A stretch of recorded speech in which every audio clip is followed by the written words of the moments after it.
അപ്പോൾ കസ്റ്റമർ സെൻട്രിസിറ്റിയിൽ തന്നെ വരുന്ന കുറച്ച് പോയിന്റ്സ് ആണ് നമ്മൾ ഇന്നലെ വരെ ഡിസ്കസ് ചെയ്തിരുന്നത്. അതിൽ തന്നെ വരുന്ന ഒരു 3 പോയിന്റ്സ് ആണ്. ഒന്ന് പേഴ്സണലൈസ്ഡ് സർവീസസ്, പിന്നെ അതേപോലെ user friendly booking process and effective communication. ഇപ്പോൾ 3 നമുക്ക് അറിയുന്നതാണ്. ഒരു കസ്റ്റമർ ഇപ്പോൾ എന്താ പറയുക, ഇപ്പോൾ ടൂറിൻ്റെ ആണെങ്കിലും അല്ലെങ്കിൽ നമ്മൾ വിസ ടിക്കറ്റൊക്കെ ബുക്ക് ചെയ്യുകയാണെങ്കിലും നമ്മൾ എന്താക്കണം, അവർക്ക് പേഴ്സണലൈസ്ഡ് സർവീസസ്, അതായത് അവരുടെ പ്രിഫറൻസും കസ്റ്റമർ പ്രിഫറൻസും കൂടെ കൺസിഡർ ചെയ്തിട്ട് വേണം നമ്മൾ എന്താക്കാൻ, അവർക്ക് പാക്കേജസ് ഒക്കെ ചെയ്ത് കൊടുക്കാം. ഇപ്പം ടൂറിൻ്റെ പാക്കേജിൻ്റെ കാര്യത്തിലാണെങ്കിൽ, ഹോളിഡേയ്സിൻ്റെ കാര്യത്തിലാണെങ്കിൽ ഇപ്പോൾ നമ്മൾ ചെയ്ത് വെച്ചൊരു പാക്കേജ് ഉണ്ടാവും. ഇപ്പോൾ ചിലരും കസ്റ്റമേഴ്സിന് എന്തായിരിക്കും അതല്ലായിരിക്കും വേണ്ടി വരിക, അവർക്ക് അവരുടേതായിട്ടുള്ള എന്താ പറയുക സജഷൻസ് കാര്യങ്ങളൊക്കെ നമ്മൾ എന്താക്കണം, കൺസിഡർ ചെയ്യണം. അതേപോലെ വരുന്നതാണ് യൂസർ ഫ്രണ്ട്ലി ബുക്കിംഗ് പ്രോസസ്സ്.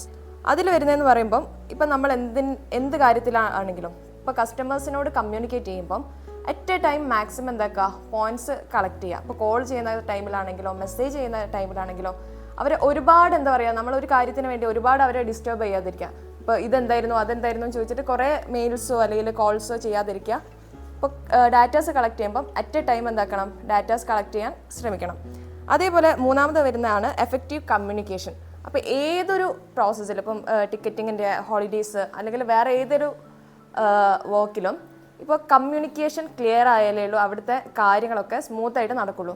ഇപ്പം അതിനിപ്പോൾ എന്താ പറയുക, നമ്മൾ പറയുന്ന മെസ്സേജ് ക്ലാരിറ്റി ഉണ്ടായിരിക്കണം. അത് അവർക്ക് നമ്മൾ ആരോടാണോ ആ റിസീവർക്ക് ആ കാര്യം പ്രോപ്പറായിട്ട് മനസ്സിലായി എന്നുള്ള ഇതൊക്കെ നമ്മൾ എന്താക്കണം, കൺസിഡർ ചെയ്യണം. വിസേൻ്റെ കാര്യത്തിലൊക്കെ ആണെങ്കിൽ ചില സ്ഥലങ്ങളിലേക്ക് കൺട്രീസിലേക്ക് പോകാൻ വേണ്ടിയിട്ട് എന്താ പറയുക, ട്രാവൽ ഇൻഷുറൻസ് കാര്യങ്ങൾ ചെയ്യാനുണ്ടാവും. ചിലത് അവർക്ക് അറിയാൻ ചാൻസ് കുറവായിരിക്കും. അപ്പോൾ നമ്മൾ എന്താക്കണം, അവരോട് അത് പ്രോപ്പറായിട്ട് കമ്മ്യൂണിക്കേറ്റ് ചെയ്യണം. ഇപ്പോൾ ട്രാവലിൻ്റെ കാര്യത്തിൽ തന്നെ കമ്മ്യൂണിക്കേഷൻ എന്ന് പറയുമ്പം ആഫ്റ്റർ സർവീസ്, ഇപ്പോൾ നമ്മൾ അവർക്ക് പാക്കേജസ് കാര്യങ്ങളൊക്കെ ചെയ്തു കൊടുത്താലും ആഫ്റ്റർ സർവീസിൻ്റെ കാര്യങ്ങളും കൂടെ നമ്മൾ കൺസിഡർ ചെയ്യണം.